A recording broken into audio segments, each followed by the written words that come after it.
Okay, previous sessions तक हमने iOS के अंदर डिफरेंट टूल्स को डिस्कस किया, यानी व्यूज़ में, जिसके अंदर अभी तक हम इमेज व्यूज़ को भी देख चुके हैं, वेब व्यू को भी देखा हमने। अब इसी तरह से हम गूगल मैप, जिसको हम मैप व्यू कहते हैं iOS के अंदर, मैप व्यू को डिस्कस करेंगे कि मैप व्यू क्या है और वो किस तरह से वर्क करता है। लिहाजा जिस प्रोजेक्ट में हम एग्जिस्टिंग काम कर रहे थे, मैं उसी प्रोजेक्ट में वापस आता हूँ जो कि गूगल मैप के लिए था। तो सबसे पहले तो मैंने अपने व्यू पे क्लिक किया और अपने प्रॉपर्टी ऑप्शन पे जाकर इस एरो की से इस वेरिएबल को कैंसिल करता हूँ और साथ ही साथ यहाँ जो हमने वेरिएबल बना रखा था उसे भी मैंने कैंसिल कर दिया, आई मीन कमेंट कर दिया, और जो कोड है उसे भी कमेंट कर दिया। That's it, everything is now clean here. अच्छा जी, अब हमें ये समझना है कि इस चीज़ को हम डिलीट कर देते हैं। ये हमारे पास वेब व्यू है और वेब व्यू को डिलीट करने के बाद हम यहाँ से लेंगे अब मैप व्यू। तो मैंने मैप लिखा, आप देख रहे हो मैप किट व्यू लिखा आ रहा है, display map and provide an embeddable interface to navigate map content. यानी आप इसमें डिस्प्ले मैप भी कर सकते हो और कोई इम्बेड भी कर सकते हो इंटरफेस को, जिसके ज़रिए से हम नेविगेट हों एक व्यू से दूसरे व्यू पर या एक जगह से दूसरी जगह पर। लिहाजा मैप व्यू को हमने यहाँ पर ड्रॉप कर दिया। अब इसकी जो विजिबिलिटी है उसके वही तरीक़ेकार हैं कि आप इसको क्लिक करके प्रॉपर्टी पे जाकर उसको चारों डायमेंशन से फिक्स कर सकते हो। तो मैंने इसको यहाँ पर सबसे पहले इस तरह से पूरे स्क्रीन पर फिक्स कर लिया, लेकिन इसकी विजिबिलिटी प्रॉपर्ली पूरे स्क्रीन पर उस वक्त तक नहीं होगी जब तक मैं स्केल पर जाकर इसे चारों डायमेंशन से यहाँ पर सेट ना कर लूँ। तो आप देख लो चारों डायमेंशन से ये सेट हो चुका है। अब इस पे कोड करने से पहले, यानी मैप पर वर्क करने से पहले, हमें मैपिंग को समझना होगा कि गूगल मैप डेटा को किस तरह से गूगल मैप पे दिखा रहा होता है। लिहाजा इसके लिए मैंने अगले टैब पर यहाँ पर एक मैप ओपन कर रखा है और मैंने कराची एयरपोर्ट, जिसका नाम जीना इंटरनेशनल एयरपोर्ट है, इसे सर्च कर रखा है। इसे हम जैसे सर्च करते हैं तो इस तरह से विजिबिलिटी हमें दिखती है। आप सैटेलाइट फॉर्म पे चाहें तो इस तरह इसको भी देख सकते हैं। व्हाटएवर आप जो भी सर्च कर रहे हो जिससे आप अपने एप्लीकेशन पे दिखाना चाहते हो दिखा सकते हो। अब जब आप गूगल मैप पर आते हो और उस लोकेशन पर जिसको तुम अपना पार्ट बनाना चाह रहे हो मैप का, व्हाटएवर आप एंड्रॉयड पर इस्तेमाल कर रहे हो या iOS पे, तो आप इस पर जब राइट क्लिक करते हो ना, आपको दो वैल्यूज़ मिलती हैं जिसको हम लैटिट्यूड एंड लॉन्गिट्यूड कहते हैं। मज़ीद आसान लफ्ज़ों में कहूँ तो एक्स एक्सिस और वाई एक्सिस की वैल्यू, ठीक है, जहाँ पर वो एरिया मौजूद है जैसे तुम दिखाना चाह रहे हो। तो उसकी दो वैल्यूज़ आ रही हैं। इन दोनों वैल्यूज़ को हमने यहाँ से कॉपी कर लेना है। तो आप देख रहे हो कॉपी टू क्लिपबोर्ड ये हो चुका है और उसके बाद मैं कोड पे आ जाता हूँ। अब यहाँ पर हमें समझना है कि लैटिट्यूड एंड लॉन्गिट्यूड तो समझ में आ गया कि दो वैल्यूज़ हैं। इसके अलावा हमारे पास एक डेल्टा वैल्यू होती है। डेल्टा वैल्यू एक्चुअली आपके अमाउंट ऑफ डिस्टेंस को डिग्री में रिप्रेजेंट करती है, ठीक है। यानी जो भी अमाउंट ऑफ डिस्टेंस है लैटिट्यूड पे या लॉन्गिट्यूड पे, अगर मैं उन दोनों डिस्टेंस को डिग्री के फॉर्मेट पे दिखाना चाहता हूँ तो उसके लिए हमें डेल्टा की ज़रूरत पड़ती है। अब हम थ्योरेटिकली जान चुके हैं कि ये गूगल मैप किस तरह से वर्क करता है और उसी लॉजिक को अब हम यहाँ पर इस्तेमाल करेंगे। तो मैंने सबसे पहले जो हमारे पास web view I mean map view था उसको मैंने यहाँ पर ड्रॉप किया और कोई भी मीनिंगफुल आप इसका नाम दे सकते हो। तो मैंने इसका नाम रख दिया मैप व्यू, ठीक है, बाय द कैपिटल वी है।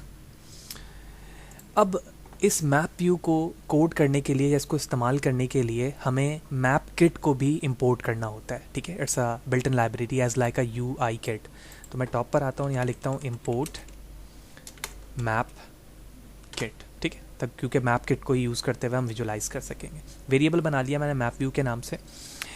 अब अगर आप बटन क्लिक पे चाहते हो तो बटन क्लिक पे काम करो और अगर आप लोड इवेंट पे चाहते हो तो लोड इवेंट पे भी काम करके यहाँ पर दिखा सकते हो। तो मैंने कुछ स्पेस क्लिक कर दिया यहाँ पर लोड इवेंट पे, ताकि जैसे ही हमारा सिमुलेटर एक्टिव हो तो हमारे कंप्लीट स्क्रीन पर हमें मैप दिखे। अब हम काम शुरू करते हैं। तो हम थोड़ी स्क्रीन को मज़ीद इंक्रीज़ कर लेते हैं। तो सबसे पहले हम एक वेरिएबल बनाते हैं लैटिट्यूड के नाम से, और इसी तरह से इसका जो डेटा टाइप होगा वो हम यूज़ करेंगे यहाँ पर CLL लोकेशन, ठीक है। आप देख रहे हो CLL लोकेशन, जब मैं यहाँ लिख रहा हूँ तो यहाँ पर CLL लोकेशन स्पीड भी आ रही है और हमें डिग्रीज़ लेनी है इसकी, वो मैंने ले लिया यहाँ पर, ठीक है। उसके बाद इक्वल साइन जो भी वैल्यू आप बताना चाहते हो वो लिखोगे। सेम मैंने इसको विंडो C के साथ कॉपी किया, window V and window V। अब लैटिट्यूड के बाद हम यहाँ पर लेंगे लॉन्गिट्यूड, तो इसके लिए लिखा मैंने LONGITUDE। अब डेल्टा की बारी है, तो दोनों के लिए दोनों डेल्टा मुझे इस्तेमाल करना है, तो इसके लिए मैंने लिख दिया लेट डेल्टा। इसी तरह से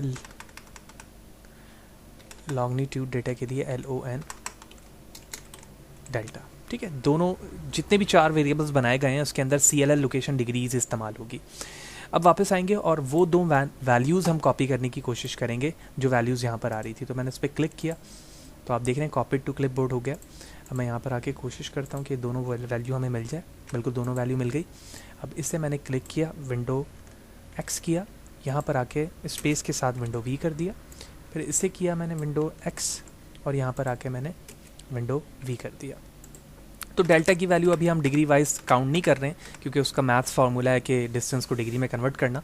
तो हम अभी एक सिंपलेस्ट वैल्यू 0.01 लिख रहे हैं, बाकी आप इसको चेंज करके भी मज़ीद एक्सपेरिमेंट कर सकते हो। दोनों पे मैंने ये वैल्यू दे दी। तो 4 बेसिक वेरिएबल्स जो मैपिंग के लिए इस्तेमाल होते हैं वो यहाँ पर रेडी हो चुके हैं। अब हम जूम करते हैं। अब हम कुछ बिल्ट इन मैथड्स को कॉल करेंगे, यानी लोकेशन कोऑर्डिनेट्स को, एम के कोऑर्डिनेट स्पैन को, रीजन को, और उस पर काम करेंगे। तो मैंने एक वेरिएबल बनाया लेट लोकेशन के नाम से और इस पर हम कॉल करेंगे CLL लोकेशन को। तो CL लोकेशन कोऑर्डिनेट्स 2D, जो कि कोऑर्डिनेट्स एक्सेप्ट करेगा। और कोऑर्डिनेट्स कहाँ पर मौजूद है? लैटिट्यूड एंड लॉन्गिट्यूड वेरिएबल में। तो इसको मैंने बराबर किया CLL location degree 2D make,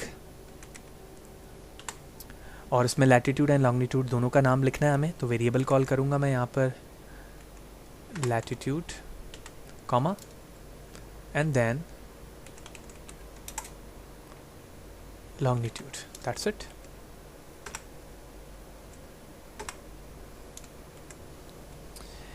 उसके बाद हमें स्पैन बनाना होगा और रीजन बनाना होगा। तो मैंने एक वेरिएबल बनाया लेट स्पैन, इसको हम कॉल करेंगे मैक एम के कोऑर्डिनेट्स स्पैन, और इसके अंदर हम एम के कोऑर्डिनेट स्पैन मैक को इंस्टेंस बनाते हुए यूज़ करेंगे। तो मैंने एम के कोऑर्डिनेट स्पैन लिया और स्पैन जो वैल्यूज़ है वो एक्चुअली डेल्टा की वैल्यूज़ हैं। तो डेल्टा 2 वेरिएबल है हमारे पास, लेट डेल्टा और एन लॉन डेल्टा। तो मैंने यहाँ लिया लेट डेल्टा। अच्छा, पहले इस मेथड को कॉल कर लेते हैं जो इसका है, ताकि मुझे लिखना आसान हो। और मैंने यहाँ पे लिख दिया लेट डेल्टा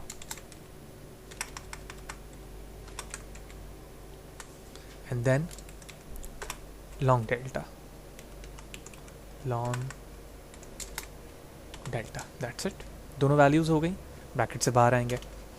तो हमने स्पैन बना दिया। अब हमें रीजन बताने की ज़रूरत है। तो रीजन के अंदर हमारा वेरिएबल लोकेशन और स्पैन आएगा। इन दोनों के कॉम्बिनेशन से हमारा कंप्लीट रीजन डिसाइड हो जाएगा कि हम किस चीज़ को दिखाना चाह रहे हैं।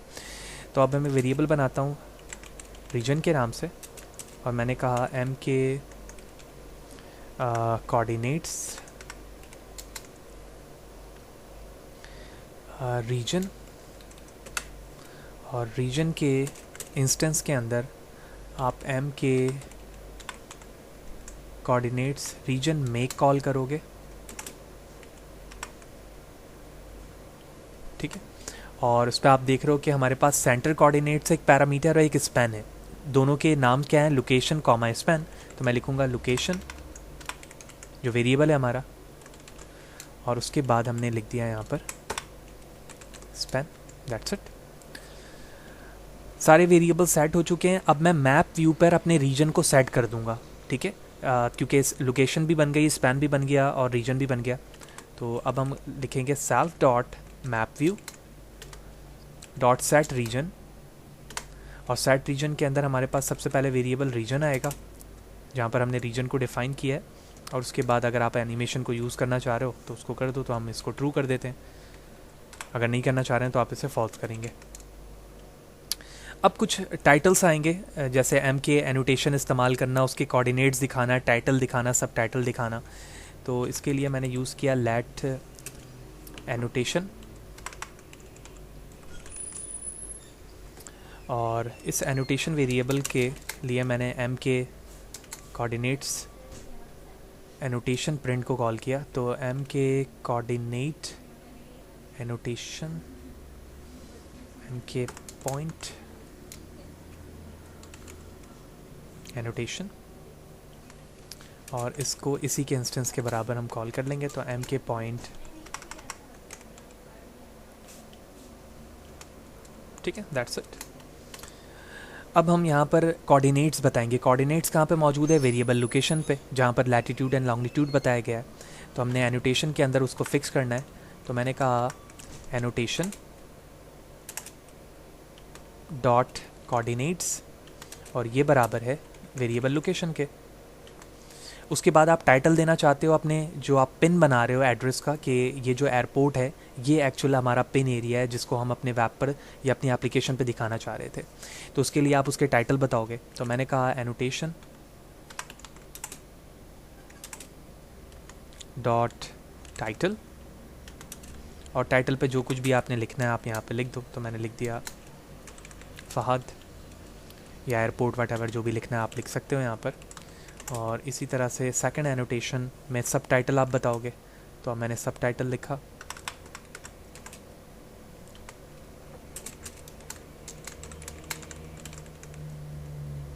और एट लास्ट अगर आप यूआरएल बताना चाहते हो सब टाइटल में तो आप यूआरएल भी पेस्ट कर सकते हो। और एट लास्ट अपने जिस तरह से रीजन को सेट किया था मैंने यहाँ पर, इसी तरह से ये तमाम इन्फॉर्मेशन को भी वहाँ पर एनोटेशन के साथ ऐड कर दूँगा।